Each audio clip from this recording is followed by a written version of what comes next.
Hello and welcome to the Den. My name is Eric, and it's Friday! Yay! This week on the Den, we have been doing something that I am very excited about. We've been doing book reviews, and people have been picking either their favorite things or their least favorite things, and it's been a really interesting series of things that people have talked about this week. So, Evan, I'm totally with you on The Little Prince and Where the Wild Things Are. Children's books, I totally love them, and you need to find Don't Let the Pigeon Drive the Bus, because you will die of fucking laughter. It is so funny. Don't let the pigeon drive the bus, Evan. Don't let him do it. Say no. I also think that Will Battle Royale is an amazing, amazing choice. I love that movie, and super lucky. And I haven't read the book. But I have read some of the manga, and I love it. And yeah, I totally thought that the Hunger Games ripped it off. But Suzanne Collins said that she never saw Battle Royale, ever the movie or the book or the manga. None of it influenced her. But there's a million other things that are kind of like that. Dystopian children put in arenas to kill each other. It's very Lord of the Flies.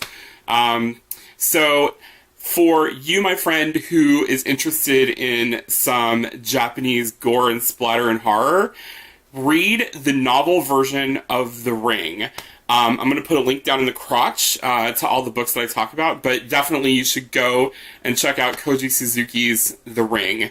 It's actually a trilogy, and the first two books tie into each other really, really well. The third book is like a bizarro diversion. We actually have all three copies at the library, the DC Public Library. So, yes, go get The Ring. And Aaron, I'm sorry that this is a week that's difficult for you emotionally because of dyslexia. I myself actually am a slow reader. I am not dyslexic, but I have never been able to learn to read faster than the pace of speech, regular human talking speech. So every time I read, it's like I'm reading it aloud, which is why I read aloud pretty well, but it's a really long time reading books. So when I read Game of Thrones, I read all 5 of the books. The first 4 books I got all for Christmas one year, kind of like you got the Harry Potter books. And so it took me 4 months to read Game of Thrones. Literally every night I was sitting here on this couch, like, poring over the books. It was March before Ark talked to me, and he was like, "Are you ever going to speak to us again?" And I was like, I just need to finish this book. I need to get through Feast of Crows and I'll be done. So, I'm with you, man. You know what you should do? You should get some audiobooks, because audiobooks will totally be your fucking jam. It is the best thing in the world, and I know that the public library here, we offer audiobooks on CD. You can put them in your car, or you can get MP3 downloads through the library's website. And that way you don't have to pay like the $60-$70 to get a audiobook on CD or a downloadable, or subscribe to audible.com or any of that. You can get it at the public library. If you can't get it at the library, you can subscribe to audible.com, because they are awesome and they're actually fairly inexpensive. But check with your library and see if they can do it. So, I haven't seen Greg's video yet. That's coming out, and I have no idea what Spencer has planned. But we will all see in due time.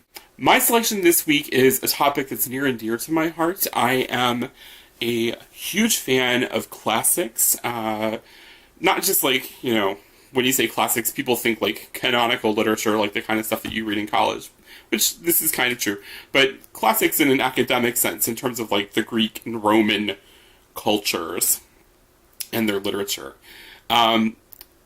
I actually studied classics as a minor in classical civilization at the University of Cincinnati, which is one of the most amazing places to study classics in the world. Outside of Germany, Cincinnati, you would never believe it, but I mean, the University of Cincinnati Classics Department is phenomenal. I'll put a link down in the crotch. So go and check them out. And the book that I'm going to be telling you about this week is called Song of Achilles, The Song of Achilles, by Madeline Miller. She is a British author. And Song of Achilles is kind of a riff on the Iliad.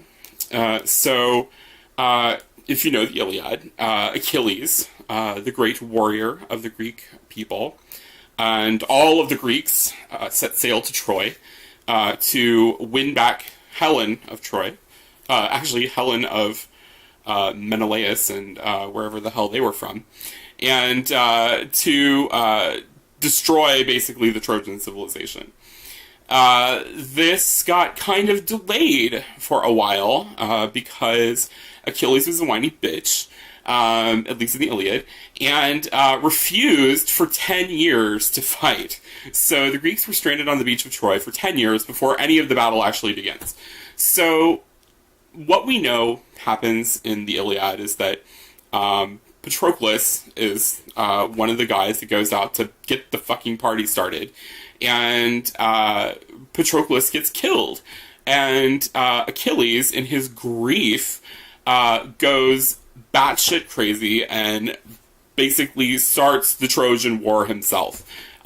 Huge battle. Oh my god. Thousands of people die. And this leads to basically the beginning of the end of Troy. So, but that's the Iliad. That's the story that happens in the Iliad, and that's the battle at the beachhead of Troy. But the Song of Achilles actually takes you way back to when Achilles and Patroclus are young boys growing up together. So Achilles is a demigod. He is the son of a sea nymph, Thetis, and a human being, Peleus. And they have... Thetis, using her magical sea nymph powers, has taken Achilles to the river Styx and dipped him in the waters and brought him back out, and has only one vulnerable point in his physical body, the heel of his foot. And so he's an incredible warrior because basically no one can touch him. No blade can cut him, no man can knock him down. He is phenomenal in terms of physical prowess. So, Achilles and Patroclus are friends, and over the course of time, in the story, the Song of Achilles, they become more than friends. And there's actually a lot of textual evidence in Greek and Latin literature that really supports this idea that Achilles and Patroclus became lovers early on. And Madeline Miller kind of takes it to that next kind of deeply romantic and sexual level, and it's a really super hot read. So, basically, the Song of Achilles is the story of Achilles' life and death through the eyes of Patroclus, his lover, and it is a really super cool story. You get to see Achilles and Patroclus hiding out so that they don't get drafted and conscripted into the Trojan War. You get to see them learning under the tutelage of Chiron, the centaur. You get to see the conflict at the beachhead of Troy. And afterwards, there are some amazing things that happen in the afterlife with their ghosts. So, I mean, it is really, really a moving story. And I was, like, moved to tears by the end of it because it was so, so beautiful. So, I would strongly recommend, if you have any kind of interest in mythology, to read The Song of Achilles by Madeline Miller. I will put a link down to Amazon, down in the crotch, as well as to WorldCat, the Open Library Consortium catalog. And you can go find it either at a bookstore or at Amazon or at a library near you. So, there we go. The Song of Achilles. It's super awesome. You should totally read it. If you like this video, please give me a thumbs up. And if you want to see more videos like this, you can go down into the subscribe button down over here on YouTube. And if you want to follow Men of the Den every single day of the week, you can go to our website, menoftheden.com, or you can follow us on Facebook, which is where we do most of our interactions. You can also follow us on Twitter, Tumblr, Instagram. And I hope to see you all next week. Cheers!